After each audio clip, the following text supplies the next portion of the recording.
the aesthetics on the bumper music, obviously, but we decided it was important to rush to get on the air given the nature of the world emergency.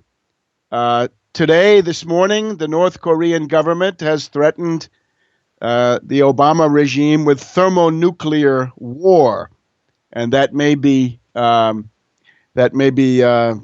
empty bluff, but it may also have something more to it.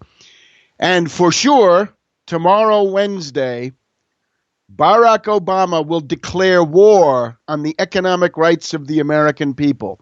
The economic rights that were dearly bought through centuries of political and labor struggle. The basic apparatus of civilization, which every advanced country in the world has, that is to say, a social security or pension system with disability benefits, and this includes veterans' benefits and benefits for others who are not able to work in the usual way. And, of course, the medical care, which in this country is only available automatically to people over 65 if they qualify for the program. Obama will be attacking those rights tomorrow. This is a tremendous political watershed. It is the first time since the passage of the Social Security Act in 1935 that as a Democratic president, so-called, in this case a Wall Street puppet, has dared to launch a frontal attack against the two pillars of the social safety net, such as we have, which everyone in the middle class, everybody who works for a living, even the poor, can expect to fall back on, in particular in their old age, but also anytime they are maimed, injured, unable to work. The Social Security Act of 1935 and the Medicare Act of 1967. Obama will be attacking them starting tomorrow. Now, a couple of words about this program. Why this program?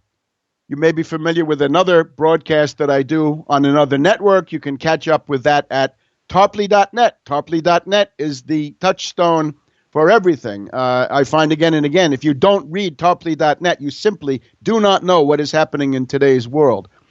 There's another radio broadcast, which is a 2-hour broadcast recorded at 1 p.m. Eastern Friday afternoon. Given the fast pace of world events, it's essential to supplement that now with at least 1 hour of analysis, to some extent news, at the beginning of the week. However, this is not a program that is in the business of offering opinions and analysis or complaining only. It is a program which is focused on action. Mass mobilization is the goal. If you're looking for mass mobilization and meaningful action, you came to the right place. And we'll be back in just a minute on the Webster Tarpley program. Welcome back to the premiere edition of the Webster Tarpley program here on UnboundRadio.com. We'll give you a little analysis on the Unbound, right? The reference, obviously, to Prometheus Unbound by Percy Bysshe Shelley. And the basic idea is that we're for technology and science and against oligarchy. That is an underlying feature of the name of the network. And I can describe that for you in some detail in the coming weeks when we have a little bit more time. But it's Promethean. And Promethean is fighting oligarchy. That's the subtext of just about everything. If you're not fighting bankers, you are spinning your wheels. If you're fighting the government rather than the bankers, you're spinning your wheels. You better go after the torero, the matador, not the cape. Don't be a sucker. Don't fall for the anti-government libertarian line financed by David Rockefeller, Peter Thiel of the Bilderberger Group, and so on down the line. Right? That stuff has been done to death. But again, why this program? Commentary is a dime a dozen. Mere analysis is a dime a dozen. Do you need to be told that things are bad? Do you need to be told that there's a depression? I hope not. Do you need to know? You need to be told that the media are corrupt? We don't need to belabor that point. That the political parties are worse than useless? that a political alternative is required. I hope you understand that part. That we need a third political force independent of the Republicans and the Democrats. And don't tell me the Paul Tards, the Ron Pauls and the Rand Pauls and the Senator Toomeys and Cruzes and Rubios of the world, that they're some kind of an independent force. That is the nerve and fist of the reactionary to fascist Republican Party. As we're going to see tomorrow, and as I'll be foreshadowing here today, because the details are now known, the Wall Street Democrats are almost as bad. The only difference is how fast do they send you into the next world. The Republican approach is the Texas Chainsaw Massacre. Romney, if Romney had won the election last year, we would have been facing the Texas Chainsaw Massacre of the entitlements at this point, the shredding of the social safety net all at once within a couple of months. Well, we were able to avoid that outcome. But now we're facing Obama, different proposition. Obama's method, dissembling, deception, trickery, duping people. And his method is slower. At the same time, it generates less resistance. That is the advantage of this for the ruling class. As long as they can accept the idea of a slower demolition, then Obama offers tremendous economies. He keeps the system going, which has immense cash value for the Wall Street oligarchies who are the enemy. So it's the death by 1,000 cuts. It's the method of letting it all wither on the vine. So that's coming up. So what we're interested in doing is offering solutions, not complaints, not analysis, although some analysis, of course, is required. But the main issue now is to provide an alternative, an organizing alternative. We're all about activism.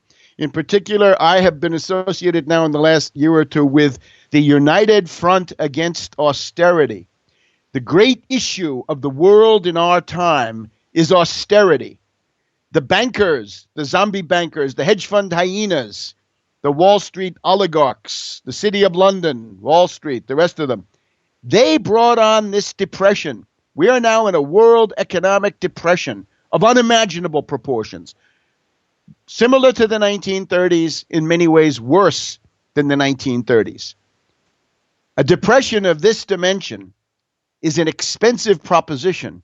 Depressions cost $5 trillion, $10 trillion, $15 trillion in economic value destroyed.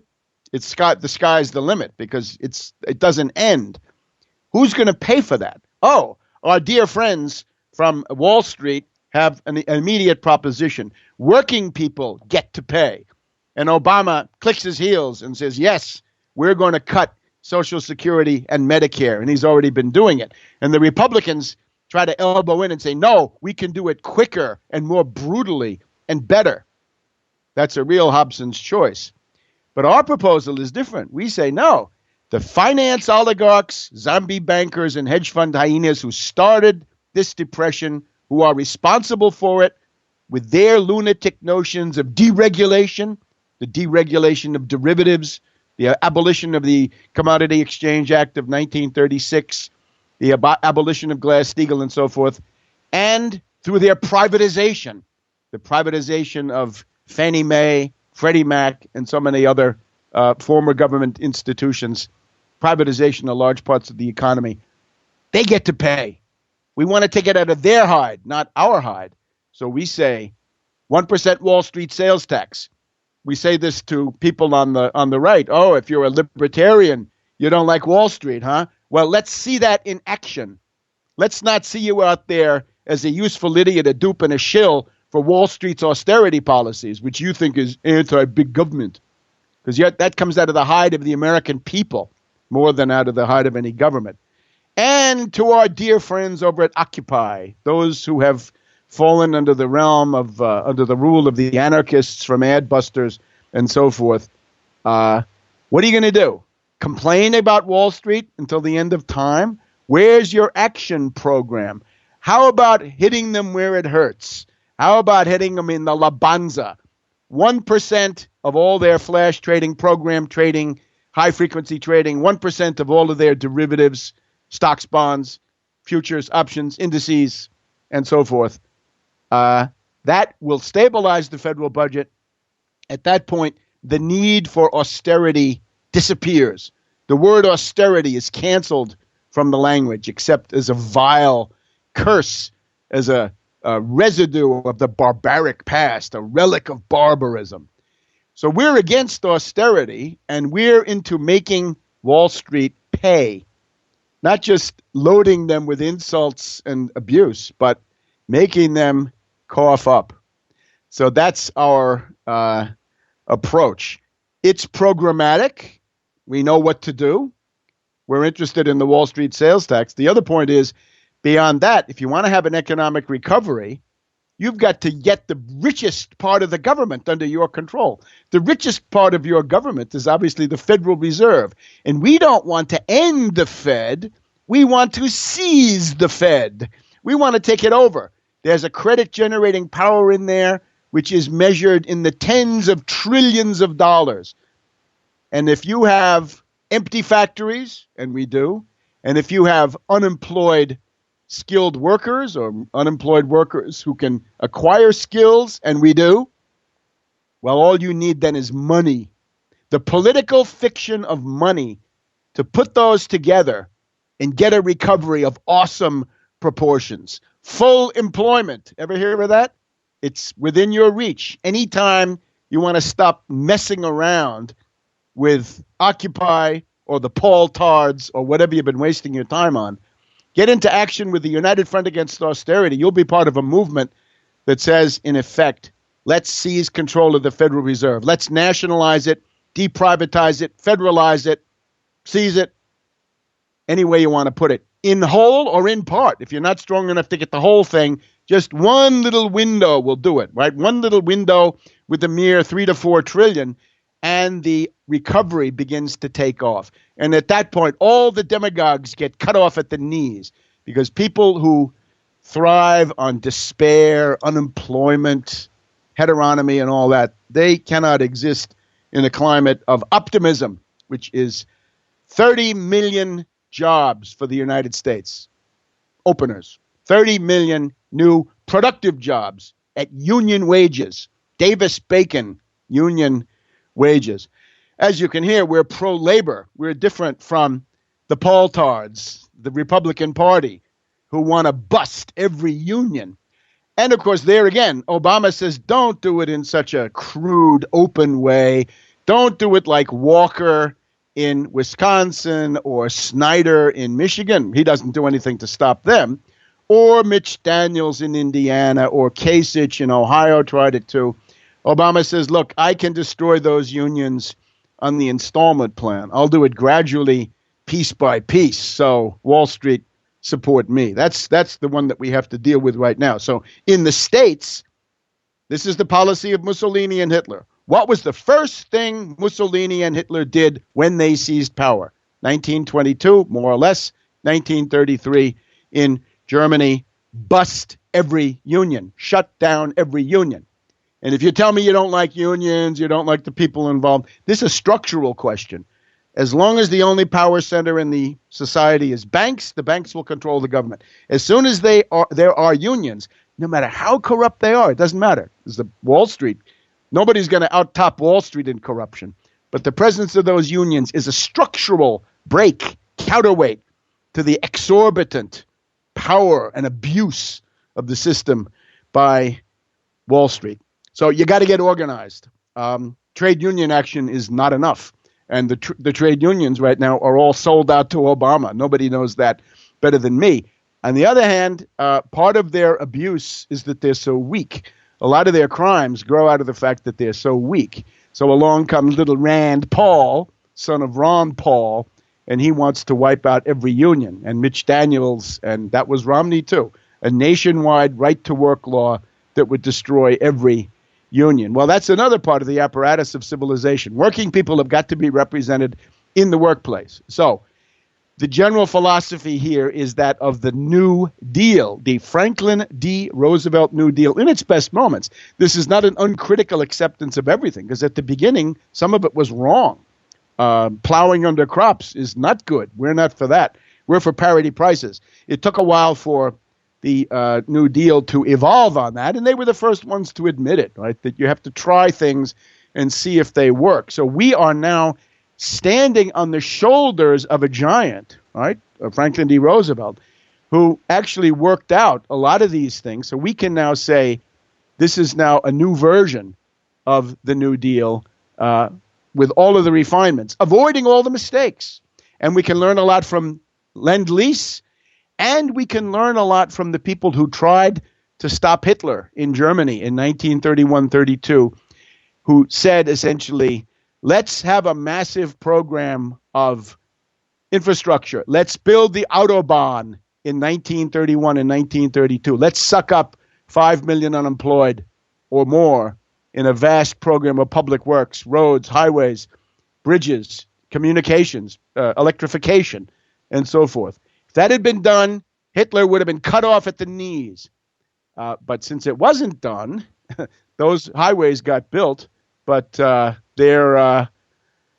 got built too late. They got built after the Nazi seizure of power. So this is the general orientation. We're not into process reforms. The petty bourgeoisie, I'm afraid, because of their inability to grasp the nature and the tragic depth of this crisis, they say, oh, let's do things like have campaign finance reform, more money for the Securities and Exchange Commission. Let's declare that corporations are no longer persons and things like this. Some of this is well and good. Even the Glass-Steagall reform, now that the Depression has started, becomes a process reform. These process reforms, some of them have merit, some of them have substantial merit, but they are not suitable vehicles for mass organizing. Mass organizing takes mass traction material demands. You have got to imagine the kitchen table issues of this guy that the mind benders down the road here in Washington, D.C. call Joe Sixpack. Joe Sixpack means the average American worker. Joe Sixpack is struggling for survival, and he can't get interested in whether a corporation is a person right now. He doesn't see the benefit. We'll have more about this in just a minute on the Webster Tarpley program, Unbound Radio. Welcome back to this world premiere edition of the Webster Tarpley program on Unbound Radio. Just a general introduction, couched, of course, in the immediate emergency. Threat of thermonuclear war today from Pyongyang. Obama declaring war on the economic rights of the American people tomorrow to strip you of your pension, your health care. And if he can break through on those, no economic right will be safe. Child labor laws, unemployment benefits, none of it going towards absolute barbarism. So another important point here, we want to fight for human civilization. We want to fight against barbarism and the descent into a Hobbesian or social Darwinist hell, which is the net outcome of the anarchist program, the Occupy program, as well as the reactionary Republican program, and of course the Wall Street Democrat program with Obama. We are not offering trick, gimmick solutions. We're not offering funny money. You hear about funny money, right? We hear about bitcoins. Now, we're not interested in Ponzi schemes or funny money. All of that stuff has been tried. It's amazing how much of that has been tried, even in Germany, in the pre-Hitler phase. It didn't work, and it won't work. We're not offering toy banks. We're not offering ways to divide a front of struggle into 50 separate state capitals struggling for a toy bank that may eventually pan out in some form or not. And we're not offering lifestyle reform either. We're not saying that you can change the planet and the world starting with yourself, your choices as a consumer, what you eat, the medical care you get or don't get. No, we are not lifestyle radicals, lifestyle reformers. The point here is to provide what I must define as revolutionary leadership. Reforms that are revolutionary in the sense that they are reforms that make perfect sense in the context of the existing society, but they go far beyond what the existing system can allow.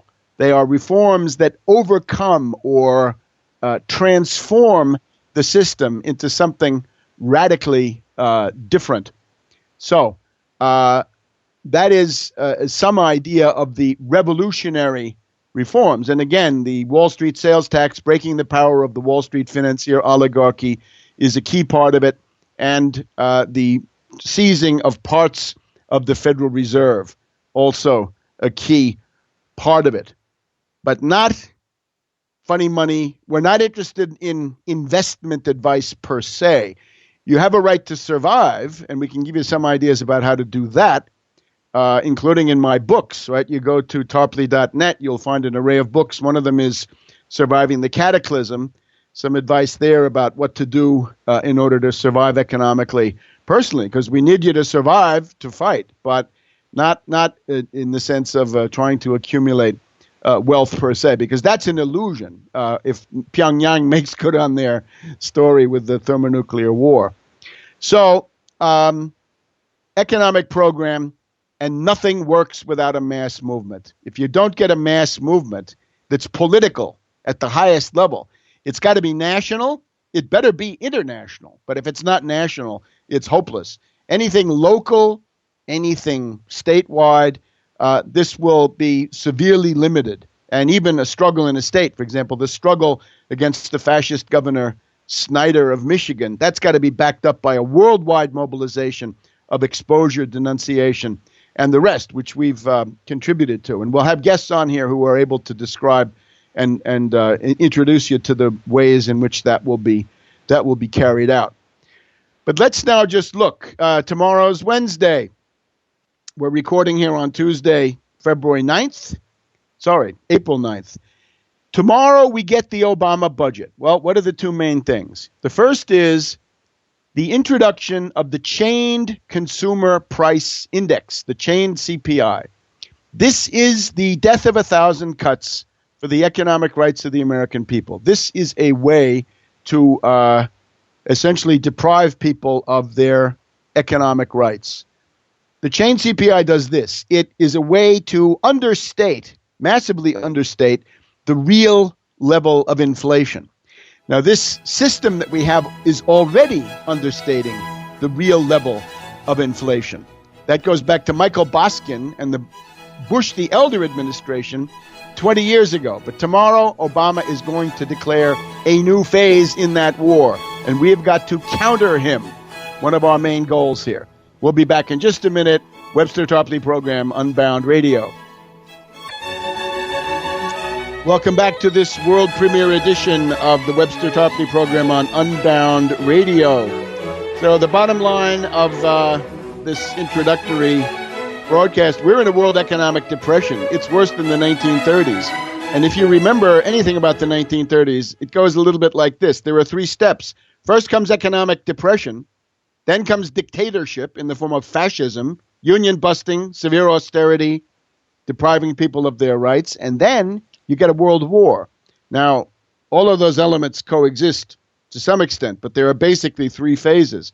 If you don't like repression, if you don't like totalitarianism in the police state, you damn well better have a recovery program. And I don't mean the Paul Tard program, which says, let's have an immediate deflationary crash and liquidate stocks, liquidate bonds, liquidate the farmer, liquidate real estate, liquidate labor, liquidate. Hope that you survive, and then hope that there's going to be an economic recovery. It won't last that long. You'll have a fascist coup long before the end of that process. That's the irony of libertarianism, is they claim to be anti-fascist, but everything they do brings the moment of fascist power closer. That goes for burning in the 1930s and for the Poltards and related people of today. So as we go into this depression, remember, as long as you've got 30 million unemployed and all the social instability that come with that, you're going to have tendencies towards dictatorship. Absolutely. And the only way to stop that dictatorship is not to go around fighting every little TSA agent, every little cop, every little snooper, whatever it is. You've got to go right for that issue. Create the 30 million new jobs here in the United States, 40 million plus in Europe. And indeed, the U.S. figure may be higher than 30 million. But 30 million would get you back to some kind of normalcy. If you don't want to do that, you're essentially refusing to fight dictatorship. You can say, I'm going to sit here with my libertarian von Hayek and von Mises, or others say, I'm going to sit here with my devotion to Barack Obama, or my nostalgia for Zuccotti Park and Occupy. That's all pathetic. It's time to get out there. Now, tomorrow, Obama will do two things. He will say, first of all, we're going to have the chained CPI, the chained consumer price index. 20 years ago, Michael Boskin, this crackpot charlatan economist working for Bush the Elder, already set up a system which vastly underestimates the real inflation. What they're trying to do is to stop the cost of living escalator, the cost of living adjustment that's built into Medicare, but also veterans benefits and a whole series of other things. Disability payments, too. These are the people who need it the most. So Obama, the creature of the banks, Obama, who decided that his function is to stand between the Wall Street parasites and the pitchforks of the citizens out there, Obama is now saying, let's shift more cost of the depression to the average working family through the payments for the elderly, their medical care, their pension. But then it gets to be other things, because those are the ones that have the biggest constituency. 80%, 80%, 4/5 of the U.S. population says, hands off my economic rights, hands off Social Security and Medicare. Isn't it ironic that we don't have a political party that's willing to defend those economic rights when 80% of the people are interested in keeping them? This is where I say there's a political opportunity. That's what I'm into. Let's try to see ways in which that political void could be filled. Because if you come forward with a party that says, we are going to defend the economic rights of the American people against the Poltards and against Obama and so forth, then I think that has a lot of potential. If anything does, it's got to be that. So tomorrow it will be the chained CPI. As the years go by, the Social Security benefit gets to be less and less and less because it's going to be eroded by the inflation, which is certainly in the system. The inflation itself is not a problem at the current rate, but if you don't compensate for it in the pension, in the fixed income area of the pensions and so forth, then it becomes a big problem. That is the death of 1,000 cuts. That's Newt Gingrich's old plan, let it wither on the vine. The other thing that Obama's going to do is to say $400 billion in additional cuts to Medicare. Now, that's on top of Obama's $700 billion in cuts to Medicare, which is part of Obamacare. So that gets us up to $1.1 trillion in Medicare cuts. Now, Obama, of course, argues, the White House argues, that comes out of the payments made to providers, to doctors, to hospitals, to laboratories, and so forth. But any clear-thinking person, anyone who is not clinically insane, can see that in a program even the size of Medicare, to take $1.1 trillion out of the program, you cannot simply say that goes to big pharma and people that were treated so well by Bush the Younger, and we're going to take that back. No, it's going to be much worse. You're going to shut down a lot of smaller hospitals, a lot of doctors' practices, a lot of labs, and a lot of doctors simply cannot continue if the level of remuneration, the level of payment in Medicare keeps going down. This has to stop. Only Obama could get away with this, but let's hope he can't. Bush, Mad Dog Bush the Younger, in his second term, tried to attack Social Security as privatization, and I'm sure he had other plans for Medicare.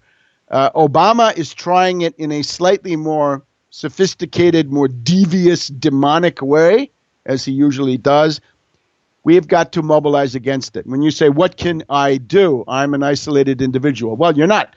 The United Front Against Austerity is there for you. Go to my website, tarpley.net. Tarpley.net will get you to the United Front Against Austerity, againstausterity.com or .org, I guess it is. And there you can find things to do. One obvious thing to do is get on Twitter. We need Twitter brigades, Twitter armies. Get on Twitter and attack Obama. Say, no, you're not going to be able to take our economic rights away. I wonder what's a Paultard going to do? A Paultard would say, oh, Obama's doing a good thing. He's stripping the American people of their economic rights, and he's fighting against big government. Well, that shows the bankruptcy of that position. So get on there and say, and if you don't know what to write, go to Webster G. Tarpley. Go to my Twitter page, my Twitter feed.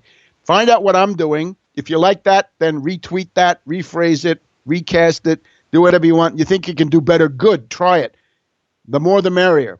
So a Twitter brigade, a Twitter army. The other one is Operation Take Back the Airwaves. Operation Take Back the Airwaves. Every morning on C-SPAN, there's Washington Journal. It's a call-in. You got a phone, you got a TV, you can do something. You can reach several million people on Washington Journal. It's generally about economics, not always. Then there are other programs, Limbaugh, Hannity, O'Reilly, the NPR Diana Rehm show in the mornings, most weekdays, in particular Friday with the domestic and international hours. They're on there. You can get on there. You can contribute to this. You can denounce the mania of the Washington elites, the oligarchs, left oligarchs and right oligarchs here in Washington, D.C., who think that it's time for the American working people to pay for their depression. Well, no. Sorry, guys. It's not time for any such thing. The other issue we have to look at, in addition to this dire economic situation, and we'll be getting into the international economics, the Japanese currency policies, the Cyprus crisis, the artificial crisis of the euro, created by Anglo-American attack on the euro, very obviously. We got to talk about that as much as we can, but let's just look at the international arena. With the trip of Senator John Forbes Kerry of Skull and Bones into the Middle East, going to Israel and meeting with the Syrian opposition, the death squads, the Al-Qaeda people that the U.S. is unabashedly supporting. I think the Syrian situation looks worse than it ever has. In this sense, I think we're closer to the creation of buffer zones. This was reported last Wednesday in the Washington Post, a buffer zone at the corner where Jordan, Lebanon, and Syria meet, one buffer zone there, and another one at the corner where Jordan, Iraq, and Syria meet. So two buffer zones. In order to give a safe haven to these death squads and Al-Qaeda terrorists who are the main force, the al-Nusra Brigade. Al-Qaeda in Syria has reiterated today that al-Nusra is their gambit in Syria. That's going to be a buffer zone. This buffer zone, however, will come under attack from the Syrian Air Force. No sovereign state can allow the creation of a terrorist haven. I thought the U.S. policy in Afghanistan was not to permit terrorist havens, but it looks like these buffer zones are going to do it, as if all of Libya were not enough, which is now a terrorist safe haven. So they're going to have this. It will come under air attack. They will try to fight back with man pads, right, with the shoulder-held surface-to-air missiles. That may work, may not work. But then at that point, the U.S., the British, the French, NATO can point to the inability of the rebels to protect the buffer zones with these anti-aircraft means, and they'll say, well, we have to have a no-fly zone. A no-fly zone over those areas obviously presupposes a generalized bombing attack on all of Syria, destroy airports, airfields, radars, SAMs, any kind of air defense, and so forth. And with that, then you're in the soup. What will Putin do? I don't know, but he will respond. I don't think with war, but with something that will be quite unpleasant. Now, this is one area. What is the urgency with Syria? Well, if Netanyahu and company are loudly proclaiming that it's time to attack Iran, it is indispensable to finish off Syria before you go on to Iran. That's just elementary logic. And since Syria has put up this gallant, magnificent struggle of self-defense, and I was there on the ground in November 2011 to see it, the problem now is that they thought that Syria would have fallen long ago. It's screwing up their timetable of aggression. So they'll be looking for pretexts. Watch out for Gulf of Tonkin. Watch out for false flag. Watch out for provocations, right? Watch out for Gleivitz radio station examples. And we've had those in Syria already. Watch out for alleged use of chemical weapons and so forth. That will then be a step towards isolating Hezbollah in southern Lebanon and then going for the end game in the Middle East, which is to wipe out the Iranian government of Ahmadinejad. There are going to be elections in Iran in June. That is when they want a new color revolution to start and attempt to overthrow the Iranian government using tweeters, using the groovy internet-oriented golden youth. It's not enough against the organized forces inside Iran. So we'll see what happens with that. How does the Northeast Asia compare to this? Well, North Korea. North Korea is this regime with deep problems. They respond on profile. You want to goad them, you can goad them publicly, goad them privately. I'm sure that's all being done. You fly a B-2 bomber over South Korea, you're going to get a rise out of them. And that's what you're seeing, except this has now gone on beyond the usual, right? The foreigners have been told by the DPRK, the North, to leave the South, the ROK, and we've had all the bluster on both sides that you've seen. What is the point of this? Well, if you're going to have it takes us back to the eve of the Iraq War 10 years ago. If the U.S. is going to attack somebody in the Middle East, then it is part of the imperial management to solidify and consolidate the position in Northeast Asia. In other words, you've got to get a big crisis with North Korea going as the precursor to a war in the Middle East. Why? Because you want to scare the hell out of South Korea, ROK, and Japan. Scare the hell out of them so that they have to cling to the skirts of the U.S. They've got to be hugging the U.S. for dear life in the face of a nuclear threat from North Korea. And that's how you prepare. Not that there's going to be a war in Northeast Asia, though there might be, but mainly to keep them solidified. And then you go and start your war in the Middle East. We'll be back in a minute on the Webster Tarpley program, Unbound Radio. Welcome back to this final segment of the world premiere broadcast of the Webster Tarpley program here on Unbound Radio. And we're delighted to be with Unbound Radio, Shepard Ambelis and his fine staff, providing, I think, a necessary alternative, supplement to so much of what passes. This network impressed me because it's not tied to the Republican Party or the Democratic Party. And you'll find a lot of so-called libertarians who pretend to be overcoming the left-right dichotomy, but then you look, they're tied to the worst reactionary Republican candidates, the Poltards, whose economics represents an even more genocidal version of the killer cuts, the killer austerity represented by Obama and the Wall Street Democrats. So break out of that useless paradigm, and we hope to contribute to that in this program. So these two crises, right? Obviously, the crisis has an international economic dimension. Let's just at least mention this, right? In order to show you that it's a world economic breakdown crisis. It's a breakdown crisis of the imperialist order. By the way, we don't talk about New World Order here. We talk about imperialism. It is the U.S. British imperialism. New World Order, not maybe the best term. A term invented by The Skousens by Cleon Skousen, the Mormon FBI agent, I believe was the first person to put that term into circulation. The New World Order implies somehow that in addition to London and Wall Street, there's a place at the table for Paris, well, maybe half a seat for Paris. For Berlin, maybe half a seat. For Rome, quarter seat.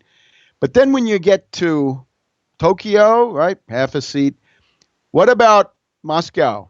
No seat. What about Beijing? There's no seat for them. It's not a world order. It is the Anglo-American imperial system created after 1945.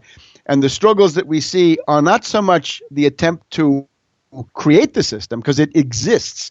The things that we see around us are the symptoms of the death agony of this moribund system, which is a straitjacket for humanity. And again, we don't need it. If we didn't have an empire, real wages in the United States would be higher.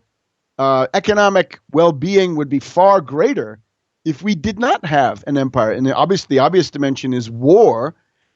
But even beyond war, why is it that the U.S. economy has been deindustrialized? Why have we lost 2/3 of our standard of living in the last 30, 40 years, say since about 1967, 1971, when Nixon ended the International New Deal? He ended the Bretton Woods system, which was the triumph of the Franklin D. Roosevelt New Deal, the New Deal for the world.